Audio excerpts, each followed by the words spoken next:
글을 쓸 때마다 늘 첫머리를 어둡고 우울한 밤이었습니다. 이렇게 시작하는 부정적인 여러 작가가 있었습니다. 어느 날 보다 못한 남편이 부인에게 이렇게 권합니다. 여보, 좋은 글은 그렇게 부정적으로 쓰는 게 아니야. 조금 다른 표현으로 시작해 보지 그래. 그래요? 그러면 어떻게 시작할까요? 옛날 옛적에라는 말로 시작해 보면 어떨까? 부인은 남편의 조언을 받아들여서 첫 문장을 이렇게 썼답니다. 옛날 옛적에 어둡고 우울한 밤이었습니다. 매사에 부정적인 생각에 젖어 있는 사람은 언제나 어디서나 항상 부정적일 수밖에 없습니다. 그런데 이런 부정적인 생각, 부정적인 것들이 여러분 얼마나 위험한 줄 아십니까? 하이델베르크 대학교에 만프레드 짐머만이라는 교수가 있는데 이 사람의 연구에 의하면은 우리 사람의 몸은 초당 1100만 비트 이상의 정보가 오감을 통해서 우리의 중추신경계로 흘러 들어간답니다. 매 초당 1초당 말이요. 눈은 1000만 비트, 피부는 100만 비트, 귀는 10만 비트, 혀는 1000비트의 정보를 우리의 뇌로 보내고 있답니다. 그런데 사람의 깨어있는 이 의식은 기껏해야 초당 40비트의 정보를 인식하고 처리할 수 있답니다.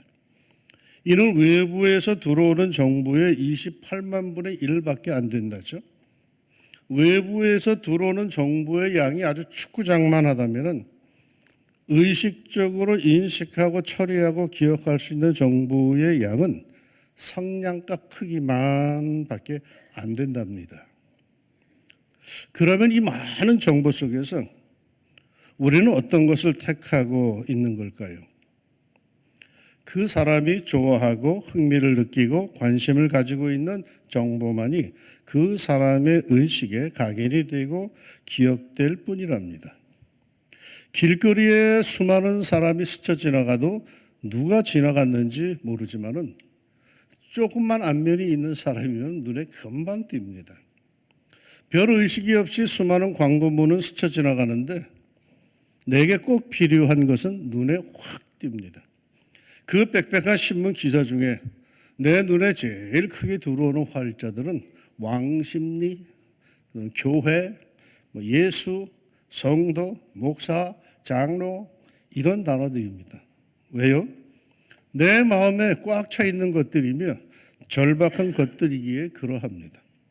그러니까 엄청난 정보량이 눈, 귀, 코, 감각기관을 통해서 내게 들어와도 내게 인식되는 것은 선택적이고 그 선택의 양도 매우 적다는 겁니다.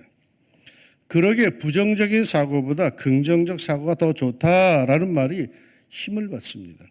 왜냐하면 부정적 사고를 하는 사람들, 늘 삐딱한 사람들은 그 엄청난 정보 가운데 늘 부정적인 것들만 의식하고 기억하여 그 내면을 부정적인 것들로 삐딱한 것들로 채우는 반면에 긍정적인 사람은 그 엄청난 정보 가운데 긍정적인 것들만 의식하고 기억하여 그 내면을 긍정적인 것들로 가득 채우기 때문이랍니다.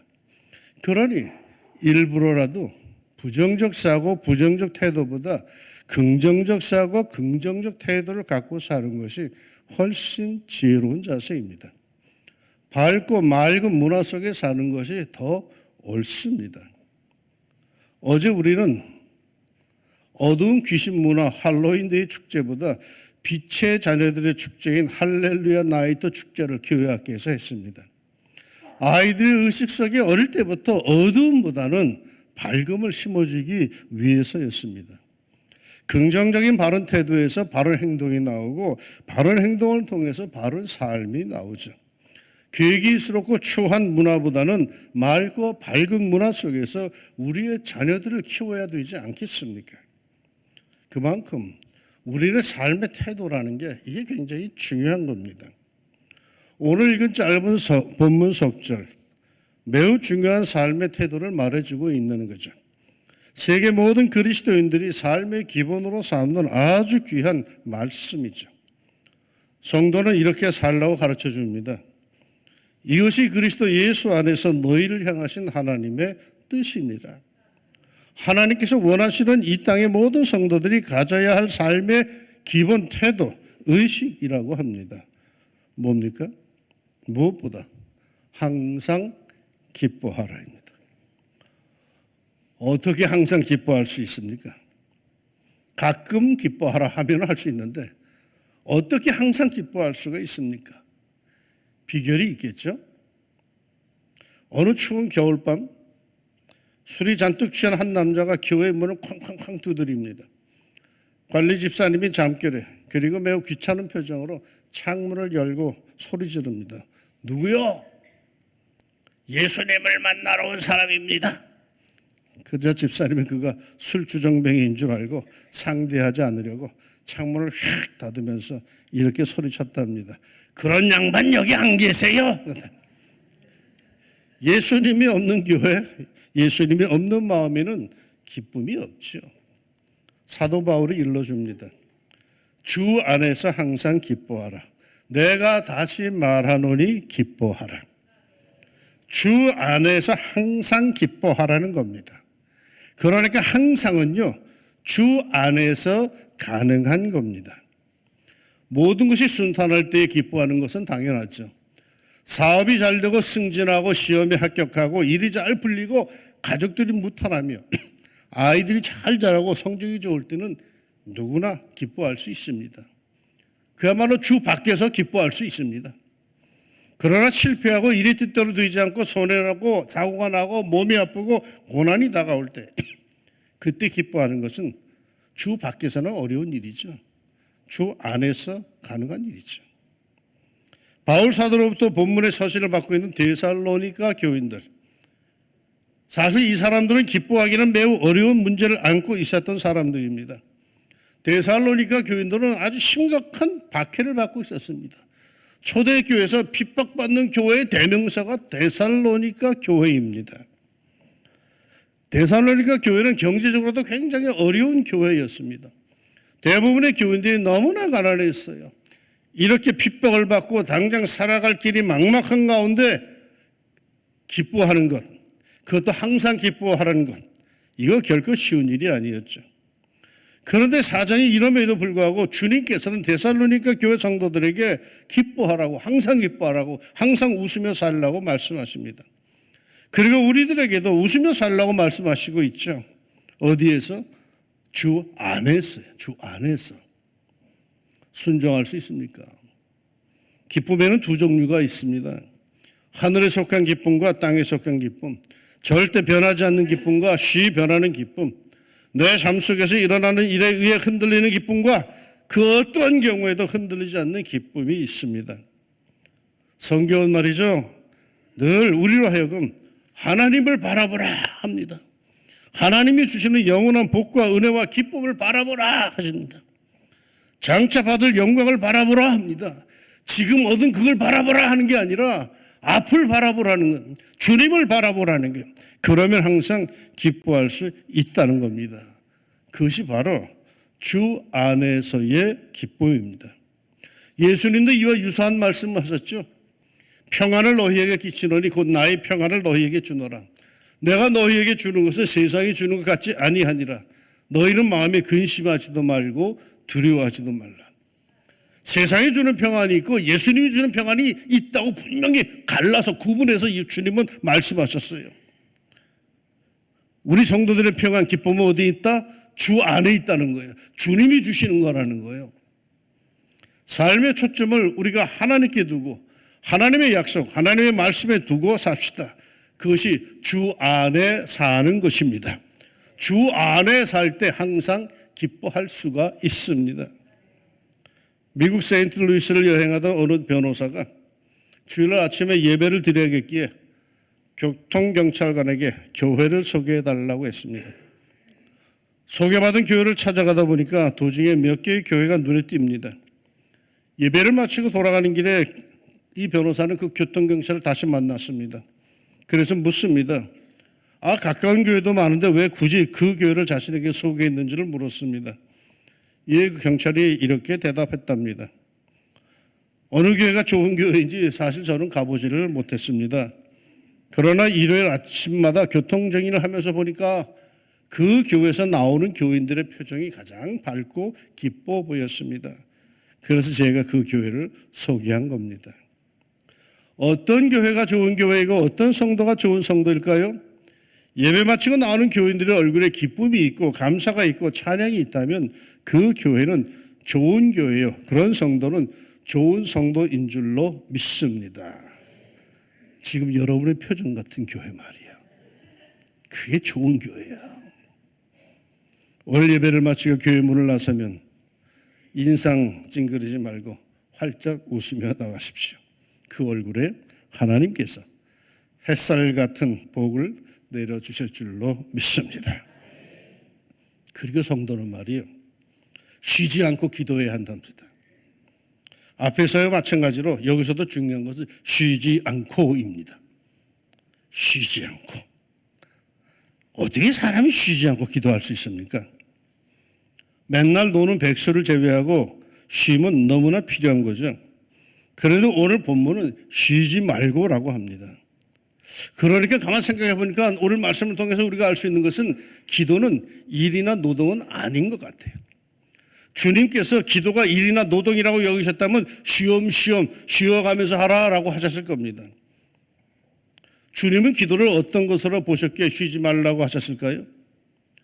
성경학자 라이트푸트라고 하는 유명한 학자가 있는데 이 라이트푸트 이 박사가 이런 말을 합니다. 기도의 본질은 입술이 움직이는 데 있는 것이 아니라 하나님의 심장에 이르는 데 있다. 기도는 입술로 말만 하면 되는 것이 아니라는 말이죠. 기도는 하나님과 마음으로 만나는 거라는 거예요. 그거는 길을 가면서도 할 수 있는 거고 자면서도 할 수 있는 거예요. 기도는 일이 아니라 이건 사귐인 거예요. 기도는 성도가 하나님과 만나는 것이고 대화하는 거예요.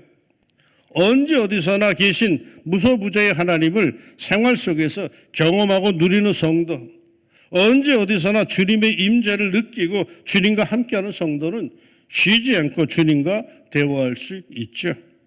이러한 기도에 우리 주님은 복을 주십니다. 조지 뮬러, 기도의 성자라고 불리는 사람 한 번쯤은 들어보셨을 겁니다. 자기 평생에 구체적으로 기도 응답을 받았다고 생생하게 기억하는 사건만 해도 무려 5만 가지나 되는 사람입니다. 그런데 그가 가장 많은 시간을 들여서 기도한 제목이 있었어요. 그것은 어렸을 때부터 같이 삶을 나누었던 5 친구의 구원의 문제였습니다. 뮬러는 5명의 자기 친구들을 위해서 오랜 시간 동안 계속 기도를 했고 그 결과 3명은 구원을 받았으나 2명은 끝까지 믿지 않았답니다.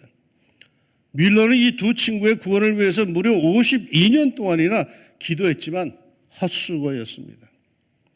이제 노년이 되어 병석에 누운 뮬러는 자기 인생의 마지막 날이 다가오는 것을 느낍니다. 그래서 어느 날 그는 자기의 인생의 마지막 남은 힘을 가지고 살아가는 교회에 나가서 마지막 설교를 합니다. 놀라운 일은 마지막 설교를 하던 그날 그의 안 믿는 친구 하나가 우연히 그곳에 참석했다가 뮬러 목사의 설교를 듣고는 마침내 그 자리에서 회개하고 예수님을 믿게 됩니다. 그러나 뮬러는 종래 나머지 한 친구의 구원은 보지를 못하고 세상을 떠납니다. 그 후 그때까지 안 믿고 있던 친구가 뮬러의 죽음 소식을 듣게 되죠. 그리고 그 친구는 뮬러가 자기를 위해서 무려 52년간이나 기도했다는 그 이야기에 감동을 받습니다.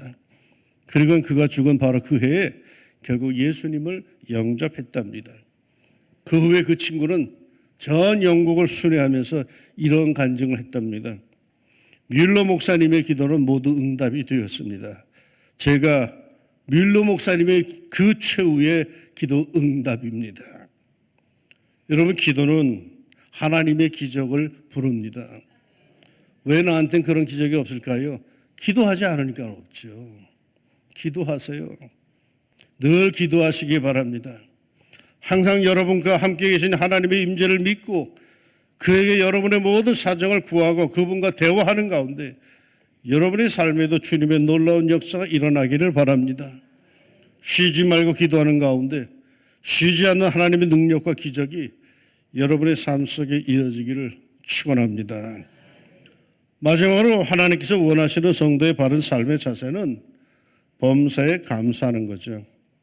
여기서도 중요한 것은 이 범사라는 말이죠. 그런데 시도 때도 없이 어떤 장소에든지 일어나는 모든 일에 대하여 감사하는 것, 과연 이게 쉬운 일일까요? 좋고 나쁨을 분명히 아는 우리이고 원하는 것과 원하지 않는 것이 있는데 어떻게 무조건 감사하라는 걸까요? 우리가 하나님의 살아계심을 믿는다면, 하나님께서 그 아들을 보내사 십자가의 사랑으로 우리를 구원하신 것을 확신한다면, 아들을 아끼지 않으신 하나님이 우리가 원하는 것은 무엇이든지 다 들어주시는데 주저하지 않을 것임을 믿는다면 어찌 감사하지 않을 수 있겠습니까? 지금 어려움이 장차 감사로 바뀔 수 있다는 것을 믿는다면, 그리고 어려움은 잠시이지만 은혜와 복은 영원하다는 것을 믿는다면 어찌 감사하지 않을 수 있겠습니까? 오늘 이 설교를 준비하는데 갑자기 그런 일이 생각이 났어요. 제가 부모소 시절에 화옥동 교회에서 섬겼는데 거기 장로님 한 분이 당시에 상업은행의 임원이었어요. 아주 신앙이 좋으신 분이었어요. 이분이 이제 상업은행에 이제 행장이 될 순서가 됐어요. 그래서 모든 교회가 우리 장로님 꼭 이번에 행장 되게 해주십시오. 모든 교회가 기도했어요. 그런데 안 됐어요. 가장 유력했는데 안 됐어요. 안 되면 고사하고 저 부산으로 발령이 나버렸어요. 이 좌천돼 간 것 같아. 얼마나 마음이 그런지. 교회도 뒤숭숭하고 내 교구였기 때문에 나는 더 마음이 허전했고, 그러나 신방은 가야 되잖아. 가가지고 뭐 할 말이 있어야지. 그래서 서운해 죽겠는데 성경에 보니까 범사에 감사합니다. 범사에 감사합니다. 이건 무조건 감사하는 말인데 이유를 알 수 없는데 무조건 감사합시다. 그렇게 기도하고 왔어요. 그런데 몇 달 뒤에 청와대 근처 청운동인가 거기 상업은행 지점에서 부정 정치자금 대출 사기 사건이 일어났어요. 그래가지고 행장이 목이 날아갔어. 상업은행 행장이. 그걸 딱 기사를 보는 순간에 만약 이분이 그때 행장으로 있었으면 몇 달 못 가서 날아가는 자리였던 거예요. 그게. 그걸 한 뒤에 그분이 올라온 거예요. 부산에서. 야, 하나님께서 피하게끔 부산으로 아예 딱 관련이 전혀 없다는 듯이 딱 떨어뜨려 놓고 있다가 그 다음에 올려놓으시더라고요. 우리 앞길을 우리가 몰라. 내 인생은 끝나지 않았어. 그러면 하나님의 선하심을 믿읍시다. 범사에 감사라는 그거지. 뭐가 있는지 모르는데 뭘. 아직 끝난 거 아닌데.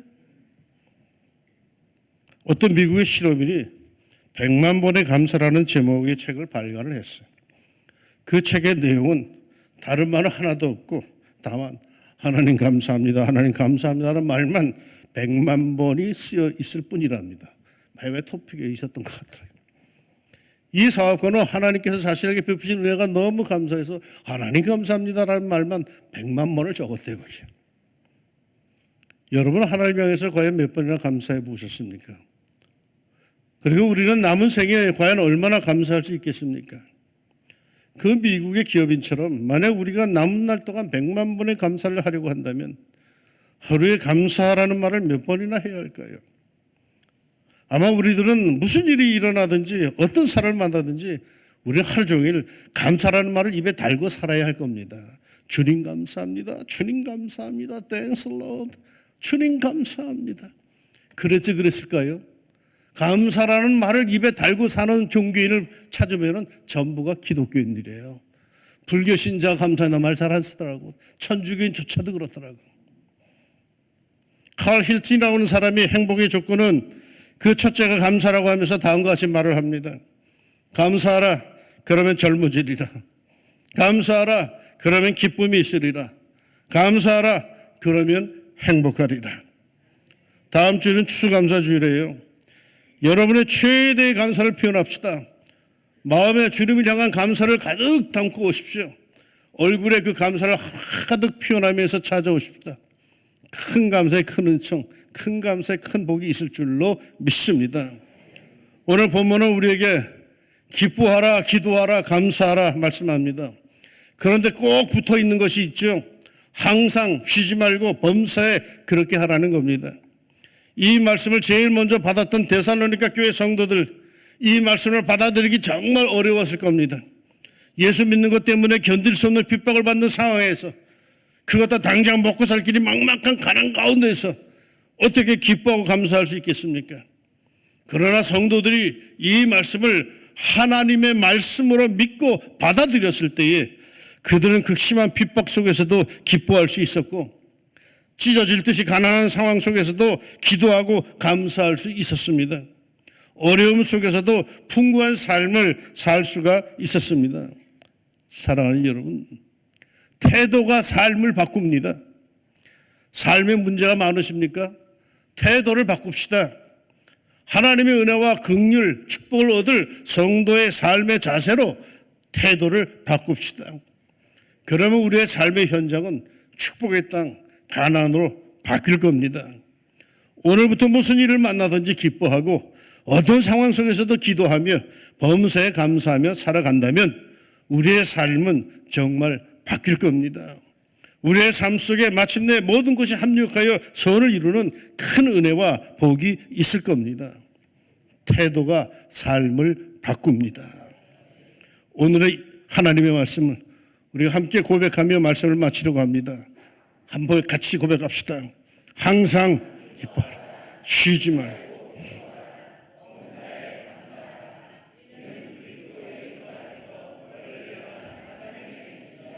아멘. 하나님 아버지, 사랑하는 왕심중학교 모든 성도들이 꼭 이렇게 살게 하여 주옵소서. 이러한 삶의 태도를 갖고 살게 하여 주옵소서. 태도가 삶을 바꾼다고 했는데 맨날 꽁알대며 살지 않게 해주시고 맨날 부정적인 그 어두운 걸 바라보면서 마음 불편하며 살지 않게 해주시고 자격이 없는 것을 바라보면서 투덜대며 살지 않게 해주시고 그저 모르겠지만 하나님께서 그렇게 말씀하셨어. 항상 기뻐하라, 쉬지 말고 기도하라, 범사에 감사하라고. 이것이 하나님의 뜻이라고 하나님 말씀하셨으니 나는 이제부터 그렇게 살 것이다 라고 마음에 결심하는 성도들에게 하나님 마침내 저들의 삶의 현장이 가나안의 축복의 대조로 변화되게 하여 주시옵소서. 태도가 삶을 바꾼다고 했사오니 주여 오늘부터 나의 삶의 태도가 하나님의 뜻대로 사는 항상 기뻐하고 쉬지 말고 기도하고 범사에 감사하는 온전한 성도의 삶으로 그리 살아가게 하여 주옵소서. 예수님의 이름으로 기도합니다. 아멘.